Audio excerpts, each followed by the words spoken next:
It's July 1st, 1863, and you're a Union soldier stationed on Cemetery Hill just outside the tiny Pennsylvania town of Gettysburg. You've been marching for days through brutal summer heat. Your feet are blistered raw. Your uniform is caked with dust and sweat. You're exhausted, hungry, and you just want to rest. Then you hear it, the distant rumble of artillery fire coming from the northwest. Your officers are shouting orders. Men are grabbing their rifles. And suddenly, you realize with cold clarity that you're about to fight the biggest battle of your life. What you don't know yet is that over the next 3 days, this quiet farming town will become the bloodiest battlefield in American history. 94,000 Union soldiers will face 72,000 of Robert E. Lee's best troops. When it's over, 51,000 men will be dead, wounded, or missing. That's 1 in 3 soldiers who fought there. The fields will be so thick with bodies that horses can't walk without stepping on the fallen. Blood will run in the streams. The screams of the wounded will be heard for miles. But here's what the history books often miss. This wasn't just a battle. It was a massacre. And it was a massacre that Lee walked straight into because he made a catastrophic error. He underestimated the power of terrain combined with artillery. The Union didn't just win at Gettysburg. They used the hills, the rocks, and their cannons to systematically destroy the finest army the Confederacy ever fielded. By the end of Day 3, Lee's Army of Northern Virginia would be shattered beyond repair. The myth of Confederate invincibility would die in the Pennsylvania wheat fields, and the tide of the Civil War would turn forever. This is the story of how geography became a weapon, how 3 days of fighting produced more American casualties than years of other wars, and how a series of hills outside a small town became the graveyard of the Confederacy. Before diving into these 3 days of hell, if you enjoy learning about the hidden truths of American military history, consider hitting that like button and subscribing for more content like this. And please comment below to let me know where you're listening from. Now, let's understand why Robert E. Lee marched his army into Pennsylvania in the first place. To understand the magnitude of Lee's mistake, you have to understand where the Confederacy stood in the summer of 1863. On paper, the South was winning. Lee had just pulled off his masterpiece at Chancellorsville in May. He'd taken his 60,000 men and destroyed a Union army twice that size. General Joseph Hooker had been so thoroughly beaten that Lincoln was desperately searching for yet another commander for the Army of the Potomac. In the West, things looked even better for the South. Vicksburg still held on the Mississippi River. The Confederacy was still intact from east to west. Confederate cavalry under Jeb Stuart were riding circles around the Union forces, literally. Southern morale was soaring. Northern morale was in the toilet.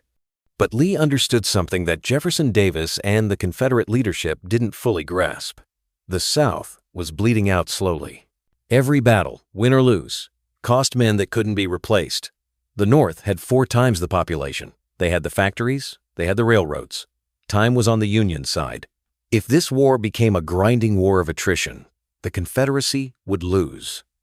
Lee needed a knockout punch. He needed to win a massive victory on Northern soil that would break the Union's will to fight. He needed to threaten Washington. He needed to make the war so painful for the North that they would sue for peace. So in June of 1863, Lee made the boldest move of his career. He marched his entire army north into Pennsylvania. The Army of Northern Virginia that crossed the Potomac was the finest fighting force the Confederacy ever assembled. It had 72,000 men divided into 3 corps. The first corps was commanded by James Longstreet, Lee's old war horse, a careful, methodical fighter who believed in defensive warfare. The second corps was under Richard Ewell, who'd taken over after Stonewall Jackson was killed at Chancellorsville. The third corps was led by A.P. Hill, aggressive and impulsive. These men were veterans. They'd fought at Fredericksburg. They'd fought at Chancellorsville. They'd seen the elephant, as the soldiers said. They believed they were unbeatable, and they had good reason to believe it. For 2 years, they'd been kicking the Union Army all over Virginia. But Lee's army had a critical weakness, and it was about to be exposed at Gettysburg. They were woefully short on artillery compared to the Union. The Confederate artillery numbered around 270 guns. The Union would bring over 350 guns to Gettysburg, and those Union guns were better. They had longer range, they had more ammunition, and most importantly, the Union had Henry Hunt. Brigadier General Henry Jackson Hunt was the Union's chief of artillery, and he was a genius at his craft. Before the war, he'd literally written the Army's manual on artillery tactics. He understood something that most generals didn't. Artillery wasn't just about blasting away at the enemy. It was about mathematics. It was about positioning. It was about turning hills into killing grounds. The Union Army that would meet Lee at Gettysburg was different from the armies Lee had faced before. Lincoln had finally found the right commander. Major General George Meade had taken command of the Army of the Potomac just 3 days before the battle. Meade was cautious, methodical, and smart enough to listen to his subordinates. And he had some very good subordinates, men like Winfield Scott Hancock, John Reynolds, and Joshua Lawrence Chamberlain. But Meade's greatest advantage wasn't his men or his commanders. It was the ground. The hills around Gettysburg created a natural fortress: Cemetery Hill, Culp's Hill, Little Round Top, Big Round Top, Seminary Ridge. These weren't dramatic mountains. They were just slight elevations in the Pennsylvania countryside. But in warfare, slight elevations mean everything. Here's why. When you're shooting downhill with artillery, every advantage of physics is on your side. Gravity helps your cannonballs. You can see your targets clearly. Your men are protected behind the crest of the hill. When you're shooting uphill, everything works against you. Your cannonballs lose velocity. Your view is obstructed. Your men are exposed as they advance. Lee knew this. He'd won battles by seizing high ground. But in late June of 1863, Lee was operating blind. His cavalry under Jeb Stuart had ridden off on a raid and lost contact with the main army. Lee didn't know where the Union Army was. He didn't know how many troops they had, and he didn't know that they were closing in on Gettysburg. The stage was set for a meeting engagement. Neither side planned to fight at Gettysburg. It just happened. And once it started, the battle took on a life of its own. What began as a small skirmish on July 1st would explode into the largest battle ever fought in the Western Hemisphere. And the Union's control of the high ground would turn it into a slaughterhouse. The first shot at Gettysburg was fired around 7:30 in the morning on July 1st, 1863. It wasn't fired by Lee's main army. It was fired by Confederate troops from Henry Heth's division who were marching toward Gettysburg looking for supplies. Specifically, they were looking for shoes. That's how random this battle started. The men needed shoes. What they found instead was Union cavalry. Brigadier General John Buford had arrived in Gettysburg the day before with 2 brigades of cavalry. About 3,000 men. Buford was a hardened fighter who understood terrain. When he rode up to the cupola of the Lutheran Seminary building on the west side of town and looked through his binoculars, he saw exactly what Cemetery Hill and the ridges to the south represented. He saw a fortress. Buford made a critical decision. He would hold the western approaches to Gettysburg for as long as possible. He would buy time for the Union infantry to arrive and occupy those hills. His men dismounted and formed a defensive line along McPherson's Ridge, using the terrain for cover. They were armed with breech-loading carbines that could fire much faster than the standard infantry rifle. 3,000 cavalry with good weapons and good ground could hold off a much larger force. For a while. When Heth's Confederates came marching down the Chambersburg Pike, they weren't expecting a fight. They thought they might run into some local militia. Instead, they ran into Buford's veterans. The cavalrymen opened fire. Confederates started falling. Heth, surprised, deployed his men and pressed the attack. He thought he was facing a minor speed bump. He had no idea he was starting the biggest battle of the war. The fight quickly escalated. More Confederate troops arrived. Buford's men were being pushed back slowly. They were buying time with their lives. Every minute they held was another minute for Union infantry to arrive.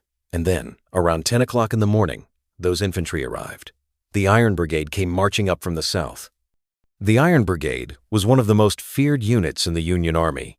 They were from Wisconsin, Indiana, and Michigan. They wore distinctive black hats, and they had a reputation for never breaking under fire. When they arrived on McPherson's Ridge, they didn't deploy cautiously. They went straight into the attack. These men fought like demons. They crashed into the Confederate lines and stopped the Southern advance cold. For a few hours, the Union actually held the advantage. But Lee's army was converging on Gettysburg from multiple directions.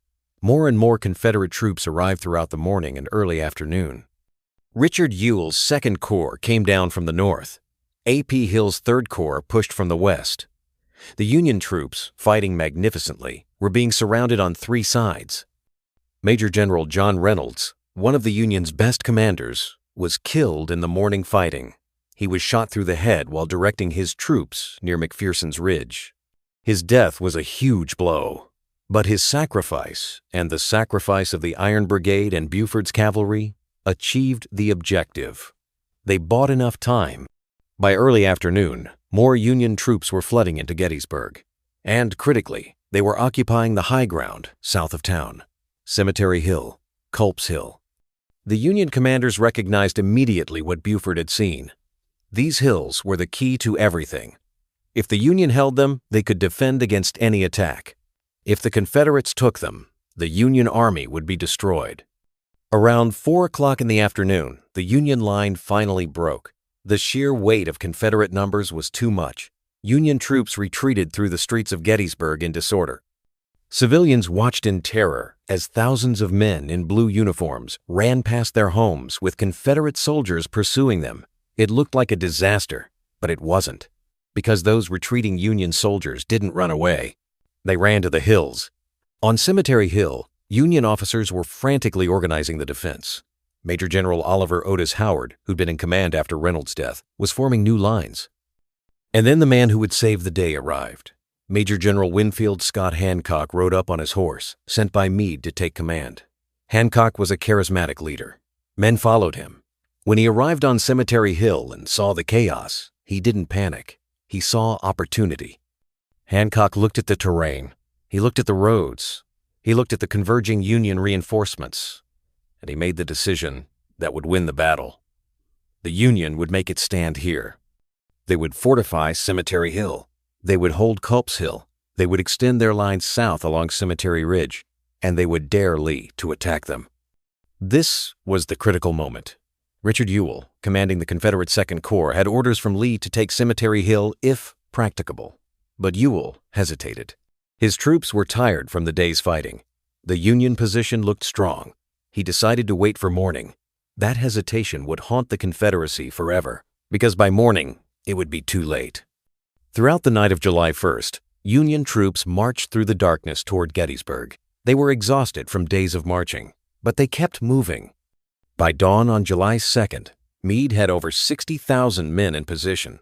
They formed a defensive line that looked like a giant fishhook. The barb of the hook was Culp's Hill on the right. The curve was Cemetery Hill. The shank ran south along Cemetery Ridge. And the eye of the hook was 2 rocky hills that most soldiers had never heard of. Little Round Top and Big Round Top. Henry Hunt, the Union artillery chief, worked through the night positioning his guns. He placed them on Cemetery Hill where they could sweep the fields to the west. He placed them on the ridges where they had overlapping fields of fire. He was turning the Union position into an artillery fortress, and he was positioning his guns so they could deliver converging fire on anyone stupid enough to attack uphill. When Lee arrived at Gettysburg and saw the Union position, he should have recognized the danger. His trusted subordinate, James Longstreet, certainly did. Longstreet rode up to Lee on the morning of July 2nd and essentially begged him not to attack. "The enemy is in a strong position," Longstreet said. "We should move around their flank and force them to attack us." It was sound advice, but Lee rejected it. Lee had tasted victory too many times. He believed his men could do anything. He believed that Union troops would break if pushed hard enough. He looked at that Union line and saw not a fortress, but a target. He ordered Longstreet to attack the Union left flank. He ordered Ewell to attack the Union right at Culp's Hill. He would strike both ends of the line simultaneously and crush them. What Lee didn't fully understand was that he was ordering his men to attack uphill into artillery. He was ordering them to charge across open ground where Union gunners would have clear fields of fire. He was about to learn a painful lesson about what happens when courage meets mathematics. The slaughter was about to begin. The morning of July 2nd passed in an agonizing wait. Longstreet delayed the attack. He was moving his troops into position, and he was moving slowly. He didn't want to do this. Every instinct he had told him this attack would fail, but Lee was insistent. So Longstreet prepared his 2 divisions, commanded by John Bell Hood and Lafayette McLaws, for an assault on the Union left. The Union left flank was held by the Third Corps under Major General Daniel Sickles. Sickles was a political general, not a professional soldier. He was also impulsive and arrogant. When he looked at the position Meade had assigned him along Cemetery Ridge, he decided he didn't like it. He saw higher ground about half a mile to the west, around a peach orchard, and he moved his entire corps forward to occupy it without orders. This was a catastrophic mistake. Sickles had just created a salient, a bulge in the Union line that stuck out like a sore thumb. His corps was now isolated from the rest of the army. And worse, in moving forward, he'd left Little Round Top undefended. Little Round Top was a rocky, wooded hill at the southern end of the Union line. If the Confederates took it, they could place artillery on the summit and shoot right down the length of Cemetery Ridge. The entire Union position would be compromised. Around 4 o'clock in the afternoon, Longstreet finally attacked. His troops, moving through the woods and fields south of Gettysburg, crashed into Sickles' exposed corps. The fighting that followed was some of the most brutal of the entire war. This wasn't soldiers firing at each other from a distance. This was close-range, hand-to-hand combat in places that would forever be marked by what happened there. The peach orchard, the wheat field, the Valley of Death, Devil's Den. These poetic names hide absolute horror. In the wheat field, a rectangular field of grain barely larger than a football field, control changed hands 6 times in 2 hours. Men fought over those few acres with bayonets, rifle butts, and bare hands. When it was over, 1,800 men lay dead or wounded in that single field. The wheat was flattened and soaked with blood. At Devil's Den, a jumble of massive boulders at the base of Little Round Top, Confederate sharpshooters took position and began picking off Union artillery crews on the heights above. Union troops had to fight from rock to rock. Artillery couldn't be used effectively because the terrain was too broken. It became a battle of rifle fire at point-blank range. The rocks were so slick with blood that men had trouble keeping their footing. Sickles' Third Corps was being destroyed. His men fought bravely, but they were overwhelmed. Sickles himself was hit by a cannonball that mangled his leg. He had to be carried from the field. The leg was amputated. His corps was disintegrating. And most critically, Confederate troops were moving around the Union left. They were heading toward Little Round Top, the undefended Little Round Top.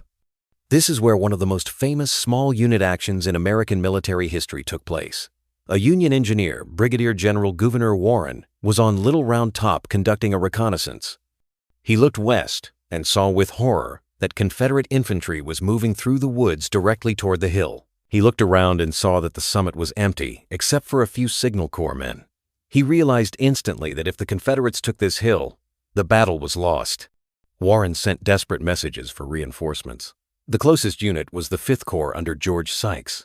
Sykes immediately dispatched a brigade commanded by Colonel Strong Vincent. Vincent was 26 years old, a Harvard-educated lawyer who'd become a soldier. He didn't wait for orders. He grabbed his regiments and raced toward Little Round Top. Vincent's brigade reached the summit just minutes before the Confederates. They had no time to dig in. They had no time to establish proper defensive positions. They simply formed a line along the southern and western slopes of the hill and waited. There were 4 regiments in Vincent's brigade: the 16th Michigan, the 44th New York, the 83rd Pennsylvania, and on the far left of the line, the regiment that would become immortal, the 20th Maine. The 20th Maine was commanded by Colonel Joshua Lawrence Chamberlain, a 34-year-old former college professor who'd taught rhetoric and religion. He'd volunteered in 1862 and learned warfare through hard experience. Now he was in command of 358 men holding the extreme left of the Union line. If his regiment broke, the Confederates would sweep around Little Round Top and attack the entire Union army from behind. Chamberlain understood this perfectly. Before the fighting started, he told his men, "We are the extreme left of the Union line. We cannot retreat. We cannot withdraw. If we lose this hill, we lose the battle and perhaps the war. Whatever happens, we hold this ground." The Confederates attacking Little Round Top were from John Bell Hood's division. Hood himself had been wounded early in the attack. The Confederate troops climbing the rocky slopes were from Alabama and Texas. They were tough fighters, and they'd been told to take that hill at all costs. The first Confederate assault hit the 20th Maine around 4:30 in the afternoon. The fighting was immediate and vicious. The Confederates charged uphill through the trees and rocks. The Maine men fired down into them. Men fell on both sides. The Confederates pulled back, reformed, and charged again, and again, and again. For nearly 2 hours, the 20th Maine held that slope. They fought off 5 major assaults and countless smaller attacks. Their ammunition was running out. Men were falling with every volley. Chamberlain was everywhere, encouraging his men, shifting soldiers to fill gaps in the line. He was grazed twice by bullets but stayed in command. By 6 o'clock, the situation was desperate. The 20th Maine had lost a third of its men. The living were down to their last few rounds of ammunition. The Confederates were forming for another assault. Chamberlain knew they couldn't survive another attack. His men were exhausted. They had nothing left to shoot. So Chamberlain made a decision that seemed insane. He ordered a bayonet charge. The 20th Maine, down to barely 200 effective men, fixed bayonets and charged downhill directly into the Confederate formation that outnumbered them. It was the last thing the Confederates expected. They'd been attacking uphill for 2 hours. They were exhausted. And suddenly, men with bayonets were rushing down at them screaming. The Confederate line broke. They ran. The 20th Maine pursued them down the slope and captured over 100 prisoners. Chamberlain had saved Little Round Top with nothing but courage and audacity. For this action, he would later receive the Medal of Honor. While Chamberlain was fighting for his life on Little Round Top, the rest of the battlefield was equally chaotic. Confederate troops had pushed through the peach orchard and the wheat field. They were approaching Cemetery Ridge, the main Union defensive line. If they broke through here, they could split the Union Army in half. But this is where Henry Hunt's artillery positioning paid off. As Confederate troops emerged from the smoke and woods and began advancing across the open fields towards Cemetery Ridge, they ran straight into concentrated artillery fire. Union guns on Cemetery Hill, guns on Little Round Top, guns all along the ridge opened fire simultaneously. The effect was devastating.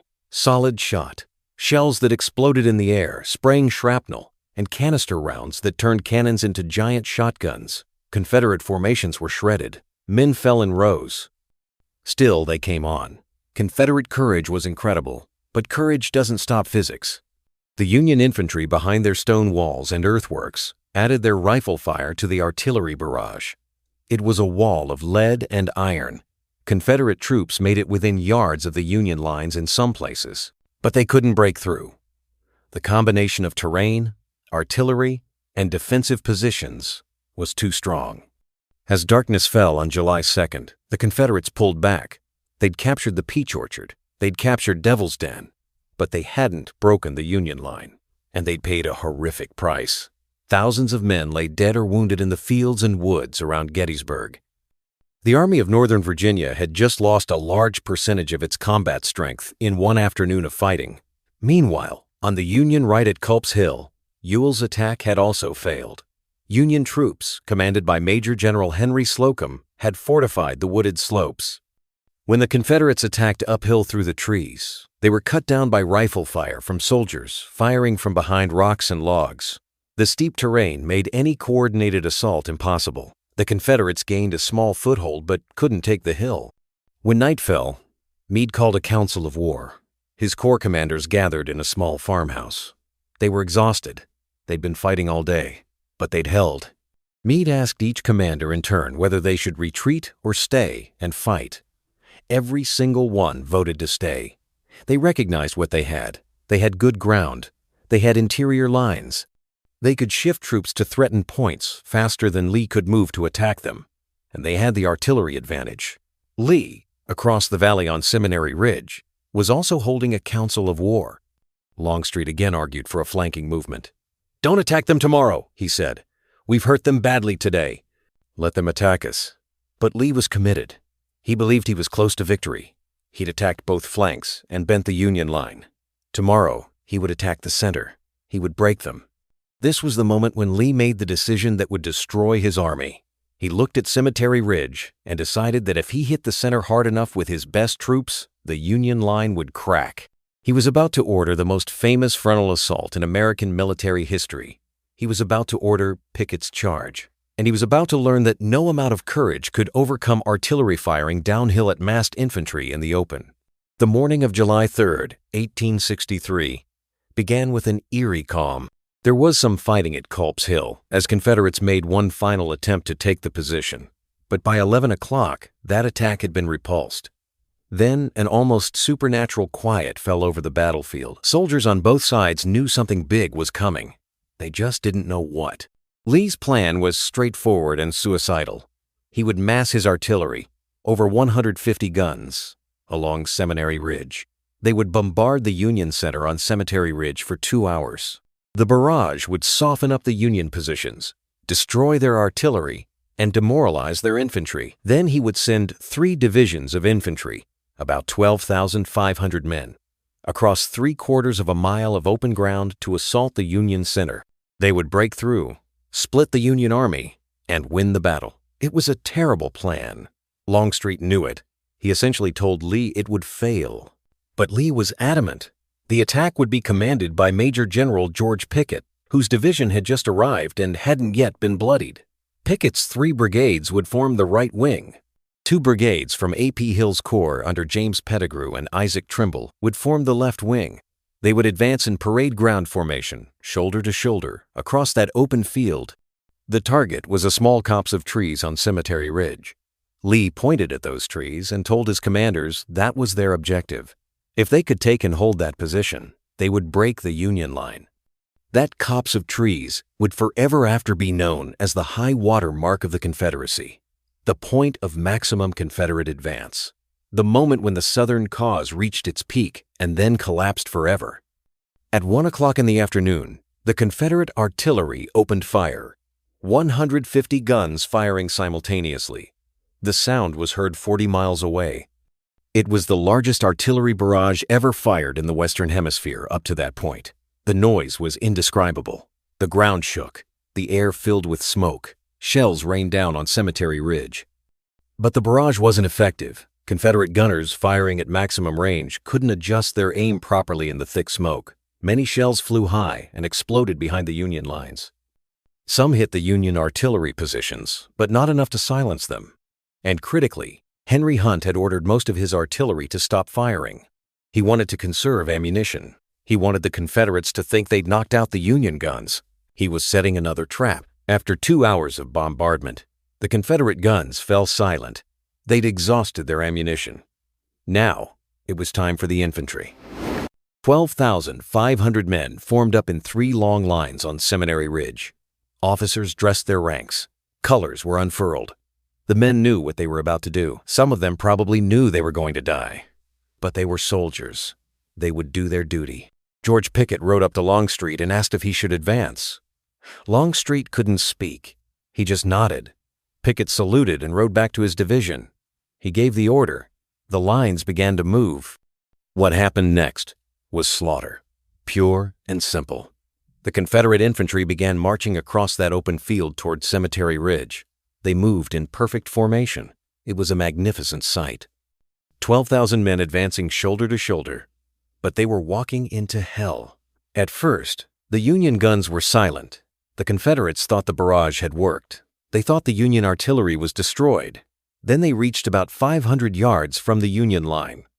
And Henry Hunt gave the order to fire. Over 80 Union guns opened up simultaneously. The Confederate lines simply disintegrated. Solid shot plowed through the ranks, killing 6 or 8 men with a single ball. Shells exploded overhead, sending shrapnel down like deadly rain. Every Confederate gun that had been silent during the barrage now came to life, firing from multiple positions. The Confederates were caught in a crossfire. Artillery on Cemetery Hill was hitting them from the side. Artillery on Little Round Top was hitting them from the other side. The guns directly in front were firing straight at them. The Confederate formations tried to maintain their advance.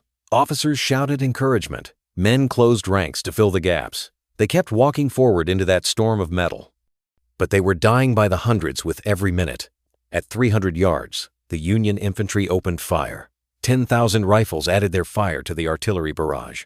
The Confederates were now walking into a wall of lead and iron that nothing could survive.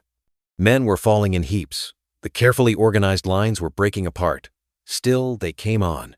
Confederate courage was absolute. They were doing the impossible. They were continuing to advance under fire that should have broken any army. A few hundred men actually reached the stone wall at the base of Cemetery Ridge. They crashed into the Union position, fighting hand to hand with the troops there. For a few brief minutes, There was actually a Confederate flag planted at the wall. This is the high water mark, the furthest point of Confederate advance.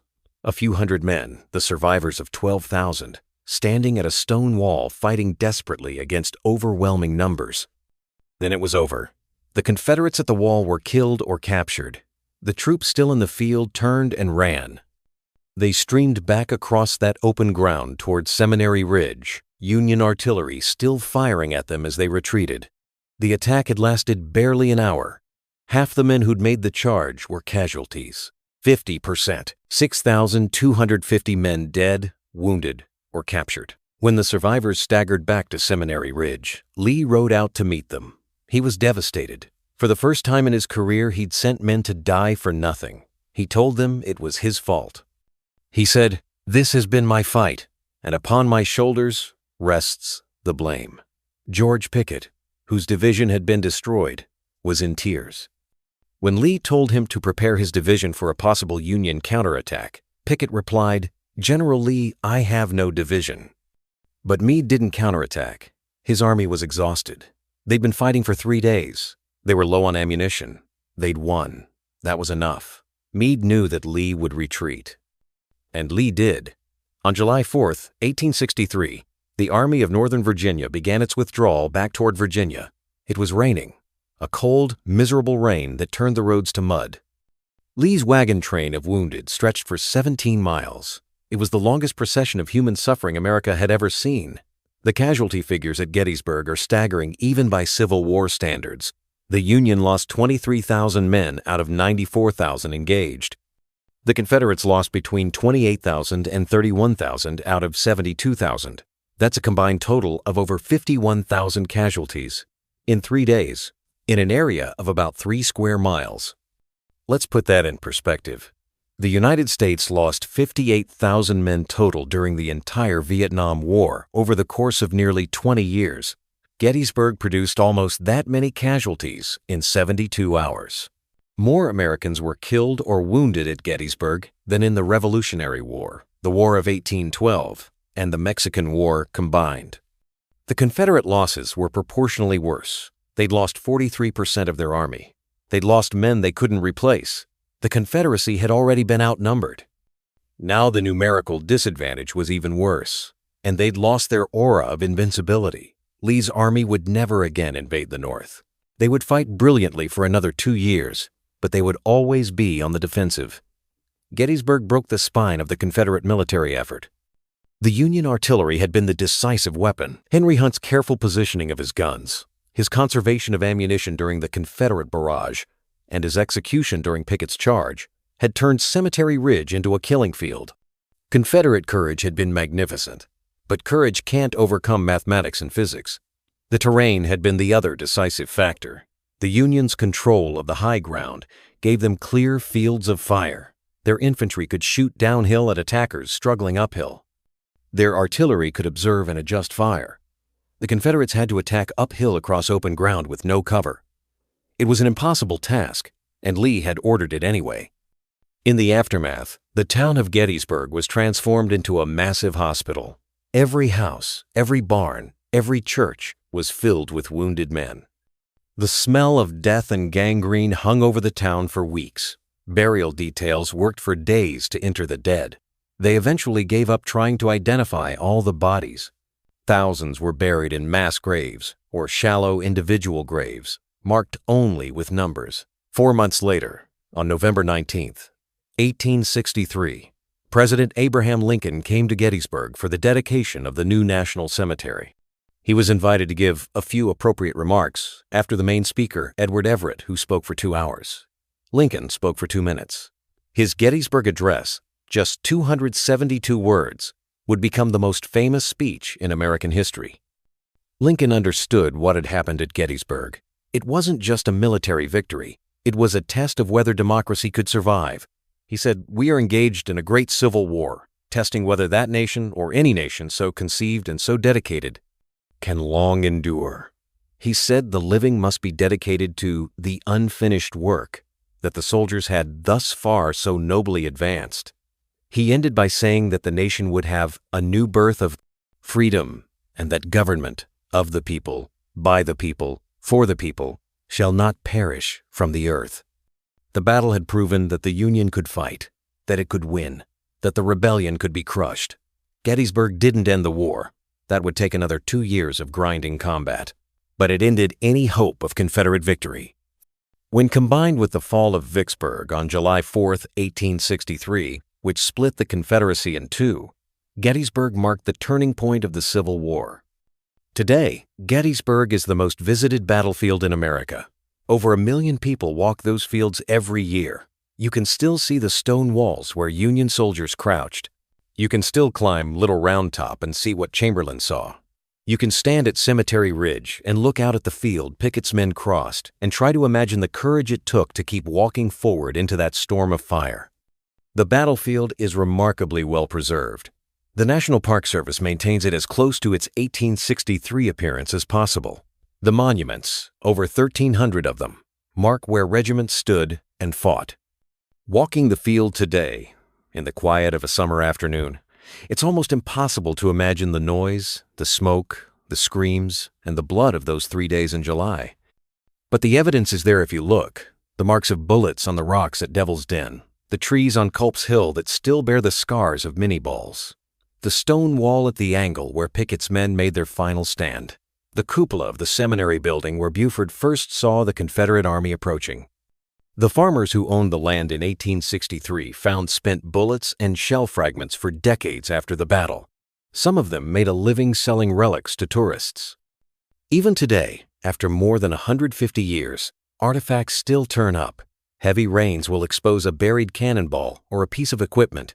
The land itself remembers. Gettysburg teaches us several lessons about warfare. First, terrain matters. The side that controls the high ground has an enormous advantage, especially when artillery is involved. Second, defensive positions are incredibly powerful. Attacking fortified positions across open ground is nearly always a disaster. Third, technology changes warfare. The rifled musket and improved artillery of the Civil War made Napoleonic tactics obsolete, but many generals didn't understand this until they'd sent thousands of men to their deaths. But perhaps the most important lesson is about the human cost of war. The names on the monuments at Gettysburg represent real people, young men who should have had long lives ahead of them. They had families, hopes, dreams. Instead, they died in a Pennsylvania wheat field or on a rocky hillside, fighting for causes they believed in. The Confederates believed they were fighting for their homes, for states' rights, and for a way of life. We now understand that way of life was built on slavery, one of the great moral evils of human history. But the individual soldiers weren't necessarily fighting to preserve slavery. Most of them didn't own slaves. They were fighting because their states had seceded, and they felt they had to defend their homeland. The Union soldiers believed they were fighting to preserve the nation, to prove that democracy could survive internal conflict. They were fighting to maintain the United States as one country. And increasingly, as the war went on, they understood they were fighting to end slavery. The Emancipation Proclamation had been issued on January 1, 1863, 6 months before Gettysburg. By the time of the battle, Union soldiers knew they were fighting for freedom. Both sides showed incredible courage at Gettysburg. The Confederate attack on July 3rd was a display of military valor rarely equaled in history. To walk into that artillery fire, to keep advancing while men fell all around you, required extraordinary bravery. The Union defense was equally impressive. To stand behind a stone wall while thousands of enemy soldiers charged toward you, to hold your position while cannonballs and bullets filled the air, required iron nerves. War is filled with these paradoxes. Great courage in the service of both good and bad causes. Men fighting brilliantly to kill other brave men. Incredible sacrifice made necessary by political failures. Gettysburg embodies all of these contradictions.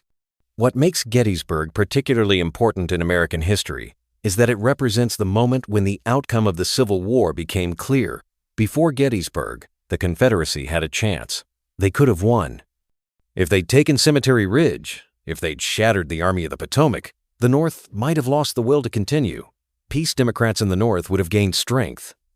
Lincoln might have lost the 1864 election to George McClellan, who ran on a peace platform. The Confederacy might have achieved independence. But Lee failed at Gettysburg, and in failing, He ensured that the United States would remain one nation. He ensured that slavery would eventually be abolished. He ensured that the experiment in democracy that began in 1776 would continue. The 51,000 casualties at Gettysburg purchased these outcomes with blood. One of the most poignant aspects of Gettysburg is how it affected the men who fought there for the rest of their lives. Many veterans returned to the battlefield in later years. Union and Confederate survivors would meet at reunions, shake hands across the stone wall, and remember together. They'd fought each other desperately, but they also shared something profound. They'd been through the worst experience imaginable together. Joshua Lawrence Chamberlain, the hero of Little Round Top, survived the war and became governor of Maine and president of Bowdoin College. He lived until 1914, dying at age 85 from complications of wounds he'd received during the war. For 50 years after Gettysburg, he carried the physical scars of that July afternoon. George Pickett never recovered from the destruction of his division. He fought for the rest of the war but was never given another independent command. After the war, he became an insurance salesman. He died in 1875 at age 50. Some said he died of a broken heart, mourning the men he'd led to their deaths. Robert E. Lee surrendered his army at Appomattox Courthouse in April 1865. He became president of Washington College in Virginia, now Washington and Lee University. He never wrote his memoirs. When asked about Gettysburg, he would simply say it was his fault. He died in 1870 at age 63. His last words were, reportedly, "Strike the tent." Even in death, he was still a soldier in the field. The legacy of Gettysburg extends far beyond the immediate military consequences. The battle became a symbol of the entire Civil War. The massive casualties represented the terrible price America paid to remain united and to end slavery. The courage of the soldiers on both sides became part of American mythology. The Gettysburg Address transformed the meaning of the battle from a tactical victory into something larger. Lincoln used the dedication ceremony to redefine the purpose of the war. It wasn't just about preserving the Union anymore.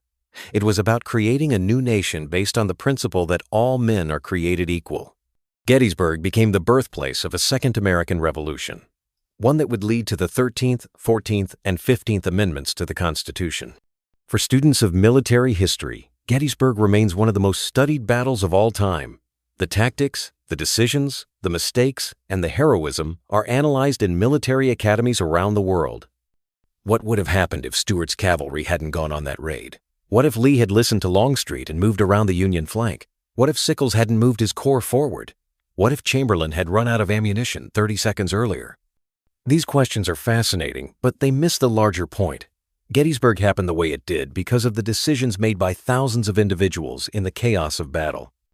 The Union won because they controlled the high ground, because their artillery was better positioned, because their commanders made mostly good decisions while Lee made several bad ones, and because individual soldiers like Chamberlain did extraordinary things at critical moments. The title of this video mentioned 71,000 of Lee's army being massacred. That's not quite accurate. Lee's army numbered 72,000 men. Of those, between 28,000 and 31,000 became casualties. That's not a massacre in the sense of defenseless people being slaughtered. That's the result of 3 days of the hardest fighting imaginable. The Confederates gave as good as they got on July 2nd. But on July 3rd, when Lee ordered Pickett's charge, that was when the massacre truly happened. That was when Confederate courage met Union artillery and defensive positions and was destroyed. The hills and artillery mentioned in the title were indeed the decisive factors. Cemetery Hill, Cemetery Ridge, Little Round Top, and Culp's Hill gave the Union the terrain advantage. Henry Hunt's artillery, carefully positioned and expertly handled, turned those hills into killing grounds. The combination was unstoppable. In the end, Gettysburg was won by American soldiers on both sides, fighting with incredible determination. The Union soldiers stood their ground against overwhelming attacks. The Confederate soldiers advanced against impossible odds. Both sides showed the best qualities of the American character: courage, determination, resilience, and loyalty to their comrades. But the Union had the better ground, the better artillery, and by the narrowest of margins, the better leadership at critical moments. Buford's decision to hold McPherson's Ridge, Hancock's decision to defend Cemetery Hill, Warren's recognition of Little Round Top's importance, Chamberlain's bayonet charge, Hunt's artillery positioning.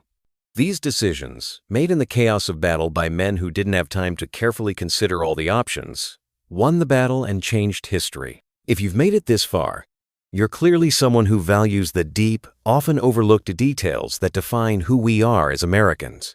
If this story of sacrifice and determination resonated with you, please give this video a like. It truly helps these stories reach more people. And don't forget to subscribe and hit the bell icon so you don't miss our next deep dive into American military history. I'd love to hear your thoughts in the comments. Do you think Lee's decision to order Pickett's charge was his greatest mistake? Or was the battle already lost by that point? What do you think would have happened if the Confederacy had won at Gettysburg? Let the debate begin below. The Battle of Gettysburg remains the largest battle ever fought in the Western Hemisphere. It was 3 days when the fate of America hung in the balance. 3 days when ordinary men did extraordinary things.